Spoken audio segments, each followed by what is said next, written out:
প্রিয় দর্শক, দিগন্ত মিডিয়া থেকে আমরা লন্ডনে বসবাসরত বিভিন্ন বাংলাদেশীদের কাছে গিয়েছিলাম এবং আমরা ওনাদের কাছে জানতে চেয়েছিলাম যে আপনারা বাংলাদেশে ভোট কাকে দিচ্ছেন, এবং তারা এ পর্যন্ত আমরা যাদের ওপিনিয়ন নিচ্ছি সবাই বলেছেন তারা জামাতে ইসলামকে দাঁড়িপাল্লায় ভোট দেবেন। তারপরে এই ভিডিও প্রচারের পর অনেকেই বলছেন আমরা শুধুমাত্র জামাত সমর্থিত ভোটারদের কাছে গিয়েছি এবং তাদের ওপিনিয়ন নিয়েছি, এর বাইরে আমরা নিচ্ছি না। প্রকৃত অর্থে এটাই যে আমরা আসলে যাদের কাছে গিয়েছি, যাদেরকে আমরা চিনেছি, সবাই বলেছে যে তারা জামাতে ইসলামকে ভোট দেবে। এর বাইরে আমরা কোনো মানুষ পাই নাই, জামাত ছাড়া অন্য কোনো ভোটার আমরা লন্ডনে এখন পর্যন্ত পাই নাই। তাই আমি বলতে চাচ্ছি, যদি কেউ জামাতের বাইরে ভোট দিতে চান এবং আমাদেরকে ওপিনিয়ন দিতে চান, দয়া করে আমাদেরকে জানাবেন, কমেন্টসে যোগাযোগ করবেন অথবা আমাদের হোয়াটসঅ্যাপ নাম্বারে যোগাযোগ করবেন।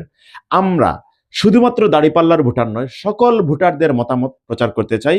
এজন্য সবাই ভিডিওটি শেয়ার করবেন এবং যারা জামাতের বাইরে ভোট দিবেন তারা এবং জামাতকে যারা ভোট দিবেন তারা যদি আমাদের ওপিনিয়ন দিতে চান আমাদেরকে, আমরা আমাদের মিডিয়ায় প্রকাশ করব। দয়া করে আমাদেরকে এই দোষারোপ করবেন না যে আমরা শুধুমাত্র জামাতের ভোটারদের ওপিনিয়ন প্রচার করছি। আমি ওপেন বলে দিলাম যে জামাতের বাইরে যারা ভোট দিতে চান তারাও যদি আমাদেরকে ওপিনিয়ন দিতে চান, আমরা অবশ্যই আমাদের সাথে যোগাযোগ করুন। আমরা অবশ্যই আপনাদের বক্তব্য, আপনাদের ওপিনিয়ন প্রচার করব।